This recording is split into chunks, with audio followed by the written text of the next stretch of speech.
Servus zusammen, heute möchte ich euch mal wieder ein neues Spiel vorstellen und zwar Mortal Gods von Futsal Miniatures und wir werden uns hierzu mal die Corebox heute ansehen.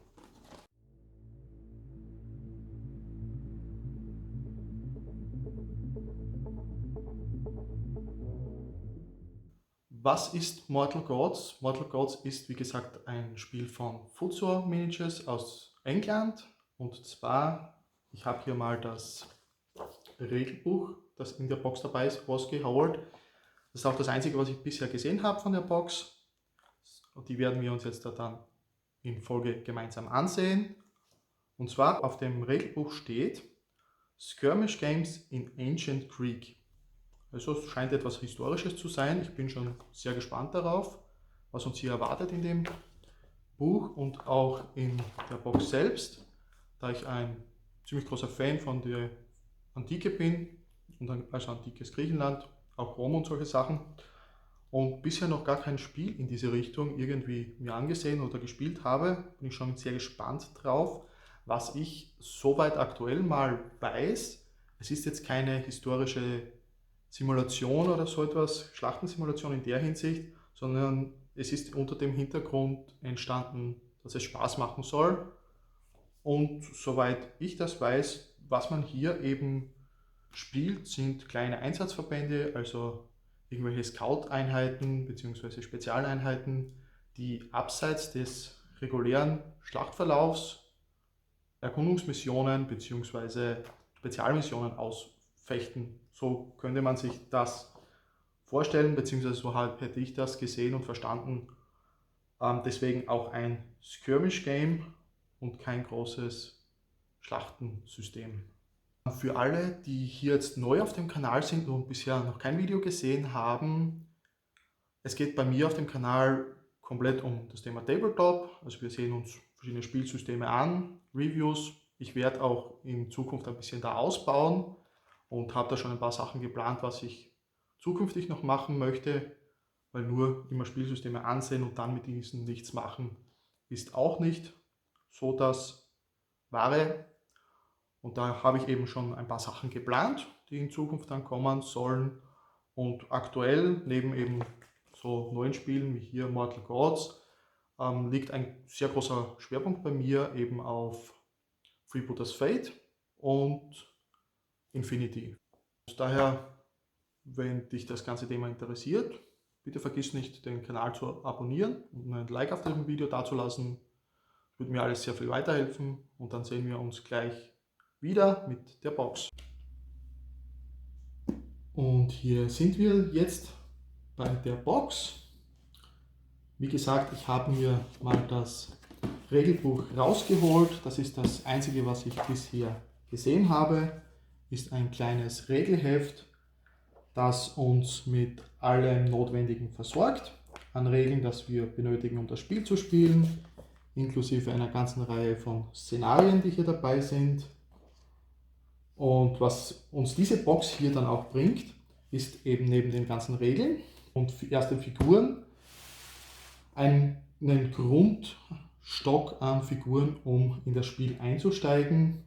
Und wir werden auch gleich sehen, die Box ist meiner Meinung nach auch erforderlich, um mit dem Spiel anzufangen, weil da ein paar so Sachen dabei sind, die vom Preis-Leistungs-Verhältnis einfach passen und die man eigentlich zwingend auch benötigt.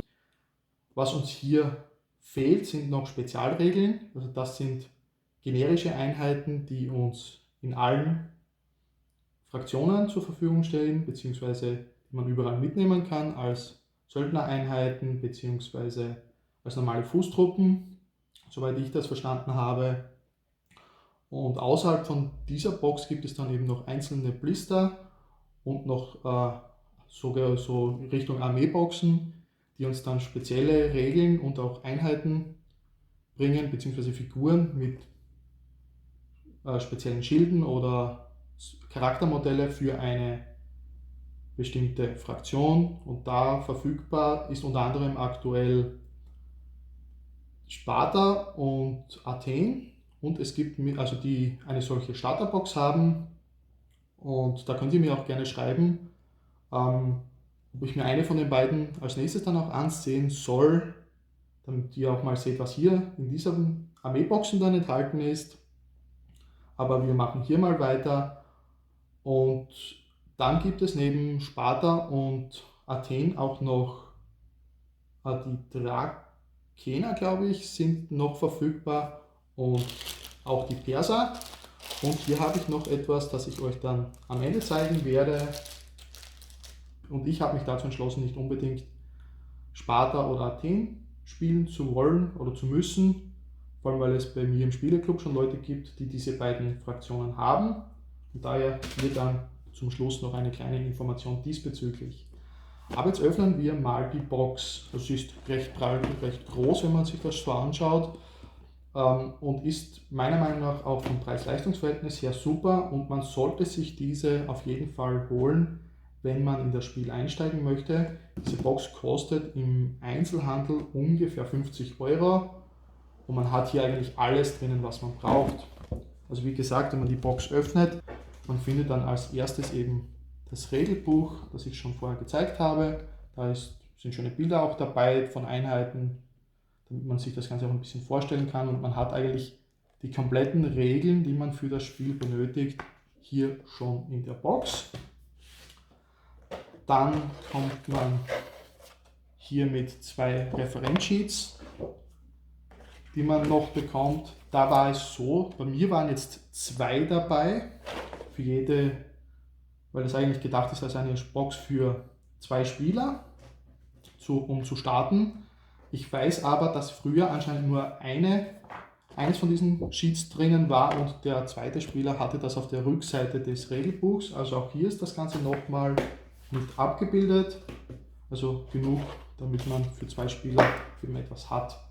Und jetzt eben mit 2 Sheets, nicht nur eine. Dann haben wir hier eine ganze Menge an Karten. Die werden wir dann auch gleich öffnen und uns dann ansehen, was wir hier so bekommen. Da ist eine ganze Menge an Spielmaterial und Spielkarten dabei. Dann, was ich sehr interessant finde, sind diese Marker. Ja, die sind hier jetzt mit dabei. Die braucht man nicht unbedingt. Ihr könnt dafür jeden der erdenklichen Marker nehmen. Da gibt es hier diese ganzen Spielsteine oder die man so im Handel bekommt für Bastelmaterial und so weiter. Ihr solltet nur darauf achten, dass die Steine alle gleich groß sind, dass man nicht aufgrund schon des Berührens dann schon erahnen kann, welcher Stein das ist. Denn, und das finde ich ganz cool bei dem System,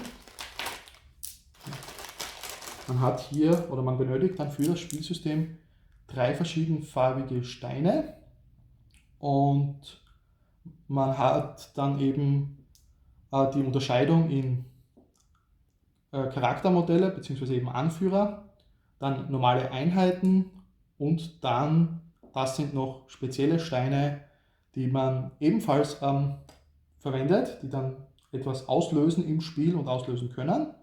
Dazu dann aber gleich noch ein bisschen mehr. Was mir hier so gut gefällt ist, man kennt das auch von anderen Spielen, die das so ähnlich verwenden, wie zum Beispiel, ich glaube, Bolt Action, wo dann jede Seite eine gewisse Anzahl von Würfel hat in einem Säckchen oder etwas Ähnlichem und dann wird eben rausgezogen einer der Würfel und der Spieler, welcher Würfel das gezogen wurde, ist an der Reihe und das hier funktioniert ein bisschen ähnlich.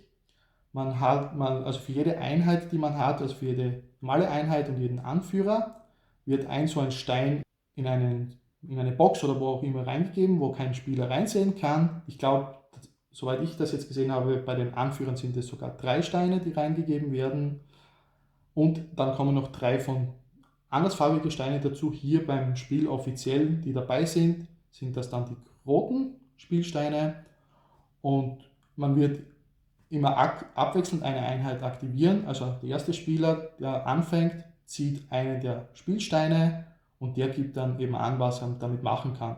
Zieht er einen weißen Stein, kann er eine seiner Einheiten aktivieren. Bei einem schwarzen Stein kann er einen seiner Anführer aktivieren bzw. Helden oder hat auch die Möglichkeit, diesen zu verwenden, um einer seiner Infanterieeinheiten oder eben seiner normalen Einheiten einen Befehl zu erteilen. So können Einheiten durchaus mehrere Sachen machen pro Spielzug, und die roten Steine werden dann dazu verwendet, um einerseits Ereignisse auszulösen im Spiel. Also da gibt es dann Karten, die wir hier dann dabei haben, die schauen wir uns dann auch noch ein bisschen an, in denen dann angegeben ist, was passiert. Und sobald der dritte Spielstein von diesen roten gezogen wird, ist der Spielzug vorbei, also die aktuelle Runde, bringt ein bisschen einen Zufallsmechanismus mit ins Spiel. Und ja, und da hat man eben eine ganze Reihe von diesen Spielsteinen dann dabei, die man braucht, und mehr als genug für 2 Spieler. So, dann hier einen ganzen Sack voller Würfel. Hier gibt es verschiedene Würfel. Diese roten Würfel sind eigentlich nur Lebenspunkte. Marker sind natürlich, soweit ich gesehen habe, ganz normale W6. Kann man für alles verwenden, aber werden im Spiel und eignen sich auch wahrscheinlich durch die Totenköpfe auch ganz gut in anderen Spielen als Lebenspunkteanzeige, die man dann zu seinen Einheiten oder Einheitenkarten hinlegen kann, um die Lebenspunktverluste anzuzeigen. Davon sind eine ganze Menge dabei, und dann hat man hier noch diese Spezialwürfel, die verwendet werden zum Angreifen oder zum Verteidigen, und die haben halt eine Reihe von Symbolen. Man hat eben für Angriffe oder für alles, was man machen möchte, diese Schwerter, dann Schilde, die in erster Linie zur Verteidigung verwendet werden, und dann gibt es noch als quasi 6. Symbol, also 6er, den Pegasus, der einfach nur, oder der in manchen Situationen zu tragen kommt, weil Einheiten dann manchmal auch dieses Symbol als einen Treffer oder eine erfolgreiche Verteidigung zählen. Und mehr als diese Würfel braucht man auch nicht. Man hat meistens so, ich sage 2 bis maximal 5 Würfel, hätte ich jetzt mal geraten, die man davon dann braucht. Es sind auch mehr als genug hier dabei. Und als letztes gibt es noch einen ganz normalen, regulären W6, der in der Box mit dabei ist. Wird nicht so häufig benötigt, also für gewisse Aktionen benötigt man diesen Würfel. Könnte man natürlich auch jeden anderen nehmen oder auch einen von diesen hier und einfach würfeln. Aber in manchen Situationen, wenn man, glaube ich, seinen Angriff umlenken möchte, weil normalerweise kann man nur die nächststehende Einheit angreifen, weil die potenziell am gefährlichsten für einen ist, möchte man das nicht, sondern eine andere Einheit angreifen, dann kommt zum Beispiel dieser Würfel zum Einsatz, oder auch, wenn es darum geht, diese Zufallsentfernungen für die Angriffsbewegung zu bestimmen, ist, glaube ich, auch noch eine Option. So, das soweit die Würfel, und dann hier noch eine ganze Reihe von Miniaturen.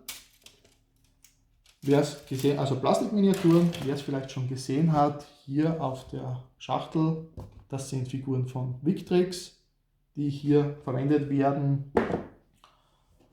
Von der Qualität her, also jeder, der die Victrix-Figuren kennt, wird die Qualität kennen. Sind jetzt, glaube ich, soweit ich weiß, keine speziellen Figuren, die jetzt nur für das Spiel entwickelt wurden, sondern sind ja ganz reguläre griechische Einheiten. Da wird jetzt auch kein großer Unterschied gemacht für irgendwelche Fraktionen. Wie gesagt, das sind generische Einheiten, die man da bekommt. Und ich nehme das jetzt nochmal alles raus. Da ist eine ganze Menge eben dabei. Wenn wir uns da auch kurz mal ansehen auf der Rückseite, man bekommt insgesamt 38 Plastikfiguren. Davon sind 16 Mercenary Hoplites dabei, 8 Unarmored Hoplites, 8 Beltasts und 6 Slingers. Das ist eine ganze Menge an Figuren, die man hier bekommt, plus dann noch die ganzen Karten eben und Würfel und anderes Spielmaterial, wie zum Beispiel hier dann noch als letztes in der Box sind die Reichweitenmesser, wobei das Ganze wird regulär in Zoll gemessen. Ist zwar ganz nett, dass man die dabei hat, kann man aber jedes Zollmaßband dafür verwenden. Und das zweite oder das letzte in der Box sind die Bases, die verwendet werden. Also jede Figur wird hier auf so ein Rundbase gestellt, einzeln. Die Charaktere haben ein etwas größeres Base, um diese auch erkennbar zu machen. Und je nachdem, ob man dann eine Fernkampf- oder Nahkampfeinheit hat, stehen diese auf entweder runden Einheiten, Bases oder eben auf diesen hier, die dreieckigen. Und pro Base hat man dann eben 3 Modelle darauf stehen, die dann zusammen agieren, zusammen aktiviert werden. Und wenn ein Modell vernichtet wird, dann wird das ganz nur regulär, wie man das von Regimentsbases her auch kennt, hier dann die Figur weggenommen und zum Schluss, wenn nur mehr in einem so einem Multibase eine Figur steht, dann wird auch das komplette Multibase weggenommen und dann agiert das Modell ganz alleine. Und wieso hier diese dreieckigen Bases verwendet werden, hat auch einen Grund. Einerseits wahrscheinlich zur Unterscheidung, dass man sieht, okay, Rundbases sind Fernkampfeinheiten und diese dreieckigen Bases sind eben für die Nahkampfeinheiten, aber man hat eben auch die Möglichkeiten, von den Regeln eine Phalanx zu bilden und da werden dann eben diese Bases dann zusammengestellt und zwar immer dann um 180 Grad gedreht. Das heißt, wenn man hier als Zentrum dieses Base nehmen würde, würden dann die beiden äußeren Bases einfach um 180 Grad gedreht werden, sodass sie hier ranpassen und Base an Base werden die Einheiten dann bewegt und bekommen dadurch noch einmal zusätzliche Regeln dazu, eben diese Phalanx-Regeln. Ja, und das ist der ganze Inhalt der Zwei-Spieler-Starterbox, würde ich jetzt mal nennen. Es steht zwar hier drauf irgendwo, dass es die Core-Box ist, eignet sich aber in erster Linie nicht nur dazu, eine eigene Armee anzufangen und ins Spiel einzusteigen, sondern auch direkt, um gemeinsam ins Spiel loszustarten. Und man hat auch mit den ganzen Modellen, die hier dabei sind, auch genug, um die ersten Spiele zu machen und mal sich das Ganze anzusehen, ob das Ganze etwas für einen ist. Und wenn man sagt, man holt sich das Ganze zu zweit, dann sind das ungefähr 25 Euro pro Person und man hat schon das erste, was man benötigt, um ins Spiel loszustarten und benötigt in weiterer Folge nur mehr vielleicht eine dieser Armeeboxen von Sparta vielleicht oder eben Athen. Ich weiß jetzt nicht, ob noch weitere Boxen geplant sind. Die anderen beiden oder 3 Fraktionen, die es noch gibt, haben keine Starterboxen, sondern nur Athen und Sparta. Und da denke ich, es gibt jetzt hier, was ich weiß, keine fixen Punktgrößen, die irgendwie vorgegeben sind, aber so um die 400 bis 500 Punkte wird gespielt, was ich so gesehen habe, und das entspricht ungefähr einer von diesen Armee-Starterboxen plus so circa der Hälfte vielleicht von dieser Box hier. Und das heißt, auch wenn man sich 2 Armeen alleine holen möchte, also beide Armeen, dann holt man sich beide Starterboxen, die Core-Box hier dazu und man ist eigentlich schon voll aufgestellt mit 2 fertigen Armeen, wo man dann schon auf die 400 Punkte kommen sollte und wahrscheinlich sogar ein bisschen Auswahl dann hat an Truppen, um auch Abwechslung zu haben. Wieso man diese Box aber sich auf alle Fälle als erstes kaufen sollte, möchte ich vielleicht vorher noch sagen, bevor wir uns die Karten ansehen. Das Thema ist das Regelbuch einerseits, also man bekommt hier natürlich, wie ich schon sagte, eine ganze Menge an Material, das man zum Spielen braucht. Auch diese Einheiten, die hier in der Box enthalten sind, sind nicht beschränkt auf irgendwelche Fraktionen, sondern können überall verwendet werden. Dann eben die Reference Sheets sind immer ganz nett, aber das Wichtigste ist eben das Regelbuch, denn dieses gab es in der Vergangenheit nur in dieser Box. Soweit ich weiß, gibt es da nicht mal ein PDF davon. Möglicherweise hat sich das jetzt schon geändert. Wenn das wer wissen sollte, bitte gerne in die Kommentare und vielleicht gleich mit einem Link, damit, falls das jemanden interessiert, er gleich sich die Regeln runterladen kann. Ich werde auch selbst nochmal nachschauen, ob ich ein PDF dazu finde offiziell Wenn ja, dann werde ich das auch unten verlinken in der Videobeschreibung. Ansonsten ist es eben so, dass hier diese Box die einzige Möglichkeit oder meiner Meinung nach die beste Möglichkeit ist, an die Regeln ranzukommen. Denn ihr könnt euch entweder für 50 Euro die Box holen, wo ihr das alles bekommt. Die kriegt ihr eben auch bei jedem Einzelhändler, der das Spiel führt. Ich habe es auch über einen Einzelhändler bezogen in Deutschland, wo es auch noch ein bisschen eben günstiger ist mit den 50 Euro. Ich glaube, es kostet sonst diese Box 60 Euro, Normalpreis ungefähr. Und hier ist eben dieses Regelbuch enthalten. Und die andere Möglichkeit, an dieses Heft ranzukommen, ist nur die offizielle Seite und der Shop von Futsal Miniatures. Und dort ist eben das Thema, dieses Ding alleine kostet, glaube ich, irgendwie bei 7 oder 8 Pfund. Und wieso soll ich diese 7, 8 Pfund für ein Regelbuch ausgeben, wenn ich für vernünftiges Geld, vor allem wenn ich es mir teile, mit jemand anderen für 25 Euro den halben Inhalt aus der Box hier bekommen kann. Daher würde ich euch empfehlen, wenn euch das Ganze interessiert, dann schaut bei eurem lokalen Händler nach, ob er das Spiel hat oder es euch besorgen kann und kauft euch eben die Box und nicht das Regelbuch einzeln. Und ja, so viel dazu. Und dann hätte ich gesagt, kommen wir noch kurz zu den Regeln vielleicht, die mir so noch in den Sinn kommen, beziehungsweise hier zu den Spielkarten. Ich habe jetzt einen kleinen Schnitt gemacht und mal die Karten hier ausgepackt, damit das nicht so stört, wenn ich das auf dem Video mache oder im Video habe.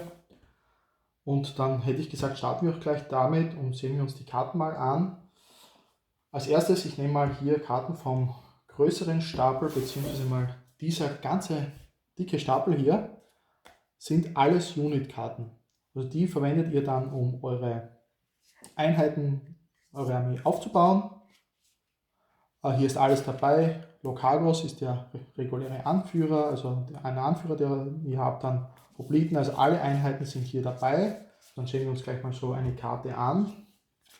Wenn wir hier dann den Lokagos hernehmen, den ganz normalen, regulären, das ist jetzt nicht irgendwie von Sparta oder sonst irgendwie Athen, sondern das ist ein ganz regulärer, kann somit alles dargestellt werden. Es ist jetzt nichts Besonderes auf der Karte zu sehen. Man hat hier Punktekosten, wie viel das kostet, sich die Figur mitzunehmen. Dann hat man hier eben noch Informationen darüber, um welche Art von Einheit es sich handelt. Das ist ein Leader oder Hero, dann eine schwere Rüstung und hier die normalen Stats, die man hat. Eben das ist die Bewegung. Die Figur kann sich 6 Zoll weit bewegen. Im Angriff hat sie 5 Würfeln. In der Verteidigung 4 Würfeln, 5 Lebenspunkte. Dann der Mutwert oder die Würfel, um hier dann, also das ist auch wieder die Anzahl der Würfel, die man wirft, wenn man einen Nerf-Test macht. Und hier hinten die Actions. Und wenn man sie unter eben weiter unten dann noch die Sonderregeln, wie zum Beispiel Leader oder Inspire. Hier zum Beispiel Heavy or Medium Companions within 6 inches gain +1 Attack Die. Und Companion sind dann eben die ganz normalen regulären Einheiten. Und wenn wir uns das hier jetzt im Vergleich ansehen, hier sind noch verschiedene Leader und Heroes. Hier ein bisschen schwächer mit dann nur 2 Actions. Und wenn wir hier dann weitergehen, haben wir hier dann die verschiedene, so eine Einheit zum Beispiel. Das mal hier. Das wäre jetzt als Vergleich dazu eine dieser Einheiten. Eben, was haben wir hier? Die Hopliten. Und wie wir hier sehen, auch hier das Regulär. Wir haben hier Bewegung, die Anzahl der Würfel zum Angreifen, Verteidigungswürfel, Lebenspunkte. Das heißt, so viele Lebenspunkte hat ein einzelnes Modell. Wenn so eine Dreierbase mit 3 Figuren eben 3 Lebenspunkte verloren hat, wird ein Modell entfernt. Dann eben wieder die Anzahl der Würfel für einen Nerf-Test. Und hier sieht man schon den Unterschied. Hier hat man nur eine Aktion, wohingegen der Lokagos, unser Anführer, 3 Aktionen hatte. Und diese Aktionen sind eben genau diese Marker hier, beziehungsweise die schwarzen und die weißen Marker. Die weißen Marker sind die für die Companions, also unsere regulären Einheiten. Für jede der Aktion, die hier bei einer solchen Einheit dann abgebildet ist, wie zum Beispiel bei unseren Hopliten vorhin 1, kommt so ein weißer Marker in ein Säckchen oder irgendwo rein, und für jede Aktion eines Helden kommt ein schwarzer Marker rein, also für den Locagos selbst hätten wir hier schon 3 schwarze Marker, und dann kommen noch eben 3 von den roten, sogenannten Omenmarker dazu, die dann gesammelt für beide Spieler in einen Sack, diese werden durchgemischt, und dann zieht der Spieler, der an der Reihe ist, zufällig eine dieser Marker raus, zieht er einen weißen Marker, dann, wie vorhin schon gesagt, kann er seine Companion-Einheiten aktivieren. Bei dem schwarzen Marker hat er die Möglichkeit, einen seiner Helden zu aktivieren, beziehungsweise den Marker auf seinen Helden bzw. seinen Locagos zu legen, aber einen Befehl auf eine nahe liegende Einheit zu geben, dass sich die eben ein zweites Mal aktivieren kann. Und dann gibt es noch die Omen-Marker, und zu denen gleich dann mehr. Und wie wir dann gesehen haben, hier gibt es eine ganze Reihe von unterschiedlichen Einheiten. Auch hier ist abgebildet, welche Base verwendet wird. Hier ein Locagos zum Beispiel ist ein Held, der ist auf einer einzelnen Base. Hier Hopliten sind Nahkämpfer, die haben ein Dreieck hier dann abgebildet mit 3 Modellen darauf. Das sind dann eben diese Bases, und wenn man weiter sieht, weiter hinten, es gibt dann noch eben Fernkampfeinheiten, zum Beispiel Doxodai, also die Bogenschützen, und die haben hier eben ein rundes Base abgebildet, auch wieder 3 runde kleine Bases, die sich darauf befinden, und dann eine große Rundbase. Dadurch weiß man auch genau, welche Bases man benötigt für seine Einheiten. Und da ist eben eine ganze Menge dabei. Auch gibt es hier günstigere Einheiten, die dann keine Sonderregeln haben. Oder hier zum Beispiel die Slingers, die haben auch wieder eigene Regeln dabei. Und da haben wir eben eine ganze Menge an Einheiten, wie wir sehen. Auch gibt es noch, vielleicht interessant hier weiter hinten in diesem Set, auch noch die eigenen Phalanx-Karten. Wenn man eben so eine Phalanx bildet mit seinen Einheiten, dann wird unter die Einheitenkarte eben noch diese Phalanx-Karte dazugelegt, und dann gelten eben diese Profilwerte hier unten. Da sieht man schon, eine Phalanx ist eben schneller und hat hier noch andere Fähigkeiten dann eben dabei. Und was noch interessant ist, was ich vorhin schon erwähnt habe, wir haben ja hier bei den Würfeln die Schwerter für den Angriff, dann die Schilde für die Verteidigung und einmal den Pegasus. Und dieser Pegasus ist hier dann abgebildet, auch auf der Einheitenkarte. Zum Beispiel beim Locagos haben wir sie beim Angriff, bei der Verteidigung und beim Muttest. Das heißt, wenn ein Locagos, in dem Fall hat hier 5 Attacken, also 5 Angriffswürfel. Ich zeige euch das mal hier. Wenn so ein Locagos jetzt angreifen würde im Nahkampf, oder in dem Fall hat er nur einen Nahkampf, nur eine Nahkampfwaffe, dann nimmt man diese Anzahl von Würfeln, in dem Fall 5 für den Locagos, würfelt diese, und okay, das sieht man hier jetzt gar nicht. Schauen wir mal, ob es hier besser zu sehen ist. Ja, ist noch besser. Und hier sieht man schon, das wären jetzt, der Schild geht daneben, das trifft nicht. Und hier die 3 Schwerter einzeln und hier ein Doppelschwert. Das sind dann insgesamt 5 Treffer, die der Locagos jetzt im Angriff gemacht hätte.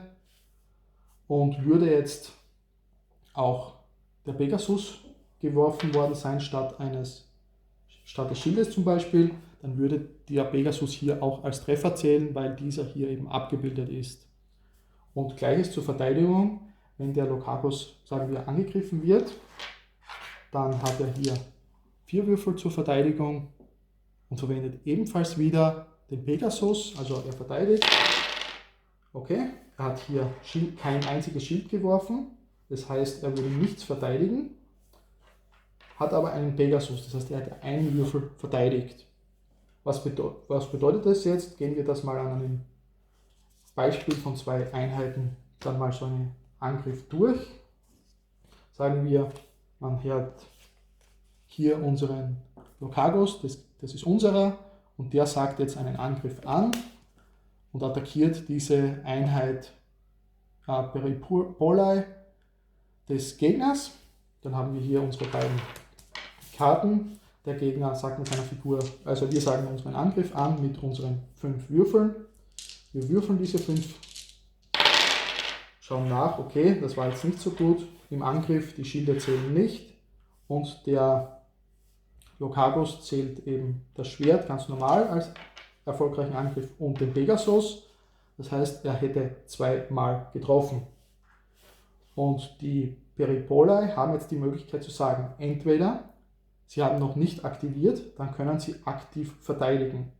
In diesem Fall, wenn sie aktiv verteidigen, bekommen sie ihre 3 Verteidigungswürfel, würfeln diese und wird geschaut, okay, ich habe hier 2 Schilde geworfen und den Pegasus. Dadurch, dass der Pegasus hier bei der Verteidigung der Einheit nicht mit abgedruckt ist, gilt der nicht, das heißt, der verfällt und jetzt werden diese beiden Verteidigungswürfe, die erfolgreich waren, abgezogen von den beiden Treffern. Das heißt, der Angriff des Lokagus ist daneben gegangen und er hat überhaupt nicht getroffen. Eine andere Möglichkeit ist dann noch, dass die Einheit dann eben sagt, okay, wir verwenden nicht unsere Verteidigung, sondern die Einheit hat vielleicht bereits selbst aktiviert gehabt in dieser Runde oder man möchte mit der Einheit noch etwas machen. Dann kann man sagen, nein, die Einheit verlässt sich auf ihre Rüstung alleine, nicht auf den Verteidigungswert, den sie haben, sondern sie verteidigen nur passiv, mehr oder weniger. Dann gibt es hier ein Symbol, welche Rüstung das sie haben, in dem Fall eben 2, in dem Fall leichte Rüstung. Und das hat dann eben einen Einfluss, dass diese Einheit dann zwar verteidigen kann, aber mit weniger Würfeln. So, ich habe mir das jetzt nochmal angesehen und wir werden jetzt nochmal das gleiche Beispiel uns durchansehen mit den Themen der Defense.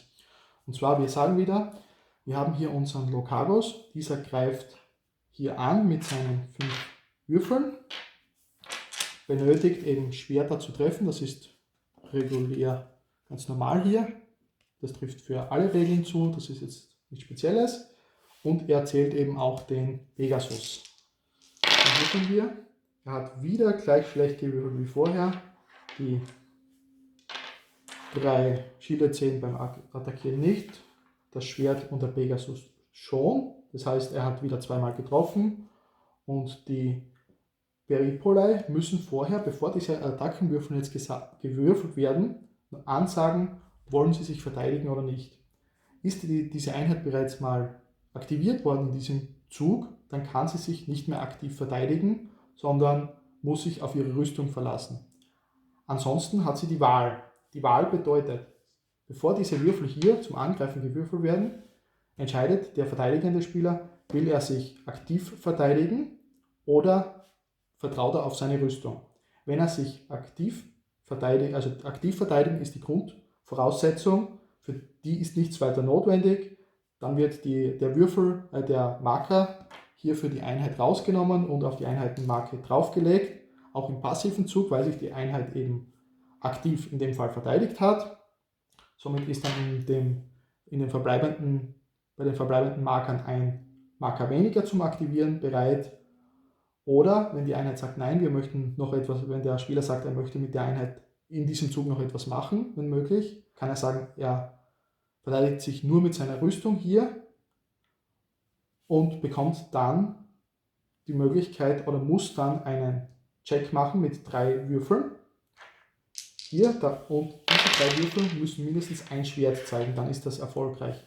Wird kein Schwert gewürfelt, ist das nicht erfolgreich und die Einheit muss sich aktiv wieder verteidigen, dann hat sie keine Wahl. Und wenn der Wurf so wie hier bestanden wurde, mit den insgesamt sogar 4 Schwertern, dann verteidigt sie sich nur passiv mit ihrer Rüstung und hat dann später noch die Möglichkeit, eben aktiv etwas in dieser Runde zu machen. In dem Fall sieht das Ganze dann so aus, wenn sich der verteidigende Spieler entscheidet, die aktive Verteidigung zu verwenden, oder wenn er den Courage-Wurf nicht schafft, dann wirft er diese 3 Würfel hier wie vorhin, die dem Verteidigungswert entsprechen, und jedes Schild würde dann eine Verteidigung bedeuten. In dem Fall sind das insgesamt 4 Schilde, das heißt überhaupt kein einziger Wurf verteidigt.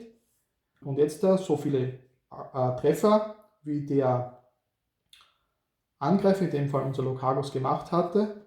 Es waren 2, eben ein Schwert hier und ein Pegasus. So viele Würfel werden jetzt geworfen, um zu sehen, wie viel Schaden das verursacht wird. Auch hier wieder, okay, werden nur die Schwerter gezählt beim Schaden. Hier haben wir insgesamt 4 Schwerter, also 4 Punkte Schaden. Ein einzelnes Modell hat hier, wo haben wir die Lebenspunkte? Hier, hat 3 Leben. Das heißt, die Einheit, bestehend aus 3 Peripoli, würde 3 Schaden bekommen und ein Modell verlieren, und ein weiteres Modell in der Einheit würde einen Schaden bekommen. Hätten wir jetzt wieder diese andere Situation wie vorhin, wir haben hier 2 Treffer gehabt mit einem Schwert und einem Pegasus, und jetzt hat aber der defensive Spieler schon vorher angesagt, er möchte mit seiner Einheit passiv verteidigen und hat eben seine 3 Würfel für Courage gewürfelt, hatte ein Schwert dabei, mindestens eines. Dadurch verwendet er jetzt nicht mehr seinen Verteidigungswert, sondern seinen natürlichen Rüstungswert, eben seine Rüstung. Da gibt es 3 verschiedene Arten von Rüstung. Entweder keine Rüstung, dann dürfen Sie keinen Würfel werfen. Das heißt, die 2 Treffer würden einfach durchgehen und es würde Schaden gewürfelt werden. In dem Fall hier ist das eine leichte Rüstung. Das gibt der Einheit einen Verteidigungswürfel, und der Lokagos hier hätte eine schwere Rüstung. Der dürfte sich mit 2 Würfeln verteidigen. Und jetzt funktioniert das gleich. Es wird anstelle der 3 Würfel zur Verteidigung hier nur der eine Würfel gewürfelt von der Rüstung, mit der sie defensiv ausgerüstet ist, die Einheit.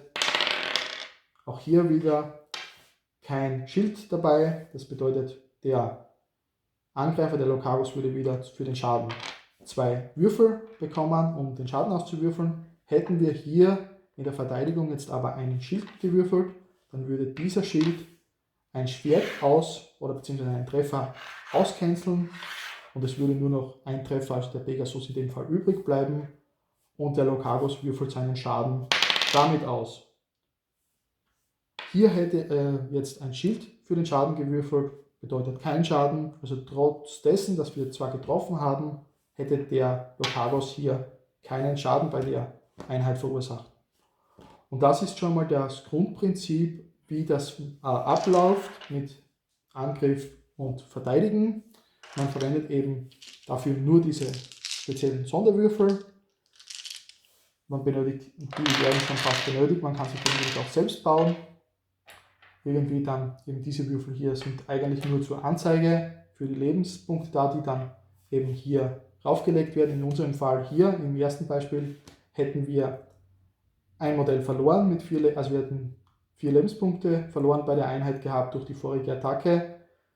Jetzt hätte das erste Modell 3 Leben verloren, wäre vernichtet gewesen, und der überschüssige Schaden geht auf ein zweites Modell. Somit würde jetzt hier eine 2 auf die Einheitenkarte gelegt werden, um eben anzuzeigen, dass die Einheit schon Schaden bekommen hat und eben noch 2 Lebenspunkte bei einem Modell übrig sind.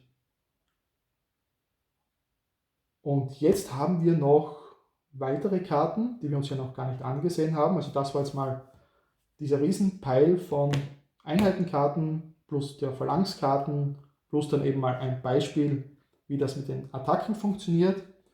Und jetzt haben wir hier aber noch eine Reihe weiterer Karten dabei. Diese ersten Karten hier sind Injury Cards. Die verwendet unser Lokagos, also der Anführer. Wenn dieser nämlich im Spiel das erste Mal auf 0 Lebenspunkte sinkt, wird er nicht sofort vernichtet, sondern es gibt hier diesen Pile mit diesen Karten, der liegt gemischt neben dem Spielfeld, und sobald unser Lokagos oder eben irgendein Lokagos auf dem Spielfeld alle Lebenspunkte verloren hat, wird eine dieser Karten gezogen und dann geschaut, was hier passiert. Hier zum Beispiel Leg Injury, your hero suffers 1 movement, ongoing for the remainder of the game. Unser Lokagos würde jetzt automatisch noch einmal zurückkommen mit, ich glaube, 2 oder 3 Lebenspunkten, würde noch im Spiel verbleiben, bekommt aber diese Karte zu seiner Einheitenkarte dazugelegt, um dies anzuzeigen. Und sobald er das zweite Mal auf 0 Lebenspunkte fällt, ist er aus dem Spiel ausgeschieden. Und es gibt dann aber auch hier die Head Injury, the hero is dead. Also es besteht auch die Möglichkeit, bereits beim ersten Mal, wenn man hier eine Karte dann eben ziehen muss, bereits wenn das erste Mal der Lokagos eben auf 0 Punkte runtergegangen ist, 0 Lebenspunkte, dass durch das Ziehen dieser Head Injury die Verletzung so schwer ist, dass er als Verlust aus dem Spiel ausscheidet und nicht nochmal 2 Lebenspunkte bekommt, um noch im Spiel zu verbleiben. Und dann haben wir hier noch diese Omen-Karten. Diese werden ebenfalls, da gibt es eine ganze Menge davon. Wie weit gehen die? Hier. So, das ist dieser ganze Pile hier an Karten, das ist schon eine ganze Menge.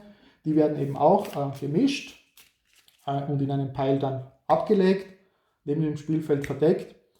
Und jede Runde, wenn ein Spieler dann einmal an der Reihe ist und einen roten Marker zieht, dann darf er keine seiner Einheiten aktivieren, sondern muss stattdessen von diesem Deck eine Karte ziehen. Jetzt nehmen wir mal eine Divine Wind. Und da steht dann eben etwas drauf.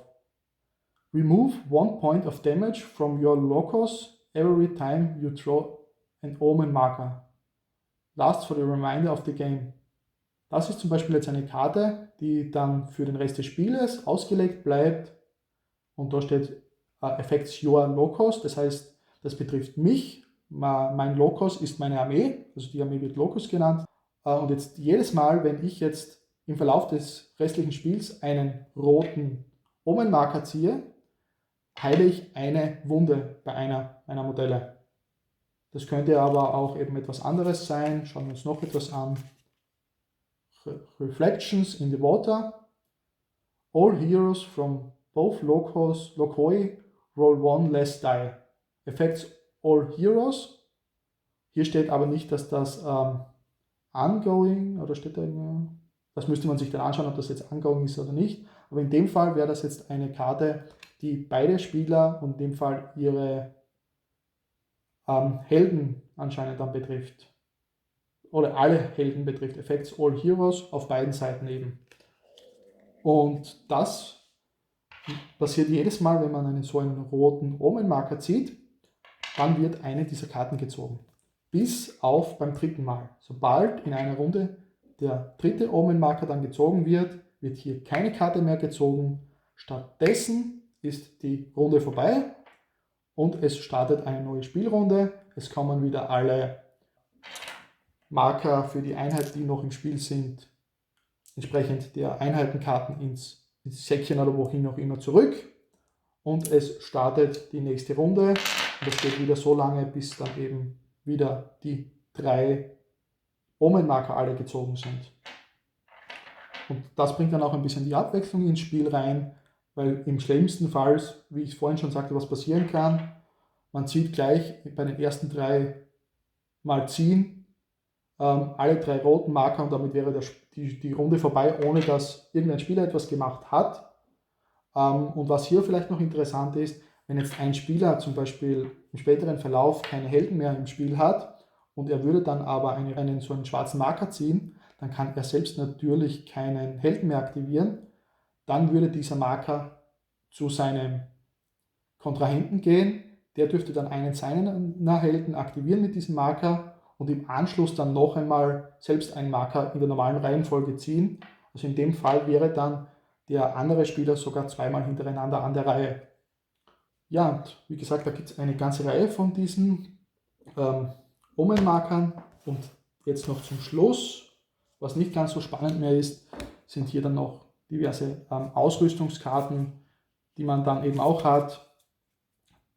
Da steht zum Beispiel as part of der Action, gain +1 attack dice, discard when used. Das ist eine Karte, die kann man eben seiner Armee hinzukaufen bei der Zusammenstellung für in dem Fall 5 Punkte.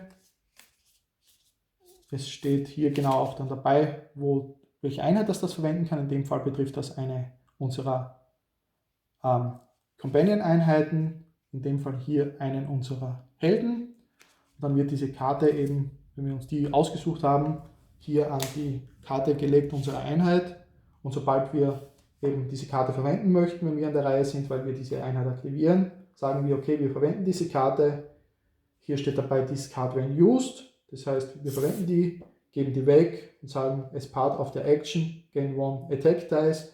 Würde jetzt diese Einheit eben attackieren, hätte sie ihre 4 normalen Attackenwürfel und würde aufgrund der Fähigkeit auch von der Karte noch einen Würfel dazu bekommen. Und da gibt es dann eben eine ganze Reihe auch noch von Ausrüstungskarten, die einem hier zur Verfügung stehen. Ja, und das war der komplette Inhalt der Corebox für Mortal Gods. Ich hoffe, ich habe bei dem einen oder anderen ein bisschen Interesse für das Spiel wecken können. Falls ihr noch irgendwelche weiteren Infos haben möchtet oder euch irgendwas noch interessiert, schreibt es bitte in die Kommentare. Auch wenn ihr irgendetwas falsch von mir geschildert wurde, falls jemand das Spiel spielt, auch bitte gern korrigieren, denn ich habe das Spiel selbst noch nicht ausprobiert. Ich habe mir auch die Box noch nicht angesehen, also die Box haben wir uns jetzt gerade gemeinsam angesehen, aber ich habe sonst noch keine Ahnung von den Regeln. Also die Infos, die Regeln, die ich euch hier jetzt erklärt habe, waren in erster Linie von Battle Reports und anderen Dingen, die ich mir bisher angesehen habe und so Informationen, die ich eben bisher habe. Ich freue mich auf alle Fälle schon auf das erste Spiel und wie es hier weitergeht. Und jetzt noch ganz kurz zum Abschluss. Ich habe hier noch etwas. Ich habe mich nämlich dazu entschieden, nicht Sparta oder Athen spielen zu wollen, sondern da es bereits Spieler in meiner Spielergruppe gibt, die diese beiden Armeen haben. Ich habe mir die Perser geholt. Zu den Persern gibt es kein Starter-Set, sondern nur die Einzelblister der Figuren. Daher sind die dann auch ein bisschen natürlich teurer in der Anschaffung und haben auch in der Hinsicht kein eigenes Buch mit irgendwelchen Sonderregeln, weil bei den Athenern und bei Sparta ist noch ein eigenes Heft in der Armeebox dabei, wo dann eben eigene Regeln noch drinnen stehen. Das sind zwar nur eine Handvoll, aber die dann noch ein bisschen die einzelnen Fraktionen voneinander unterscheiden.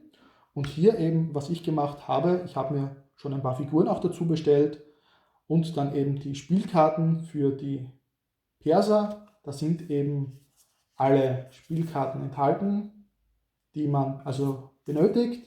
Es gibt hier eine Reihe von speziellen Ausrüstungskarten, die man hier dann bekommt, speziell für die Perser. Dann hier sämtliche Einheiten, die einem zur Verfügung stehen. Und ich habe sie mir schon ein bisschen durchgesehen. Sie sind etwas schusslastiger, das heißt, die Perser spielen sich definitiv anders als die anderen beiden Fraktionen. Man hat hier sehr viele Einheiten, die in irgendeiner Form schießen können. Und was ich auch bisher nicht gesehen habe, ich weiß jetzt nicht, ob es natürlich bei Sparta oder Athen Einheiten gibt, weil ich eben, wie gesagt, diese Boxen noch nicht kenne. Aber hier gibt es zum Beispiel auch Streitwegen oder Kavallerie.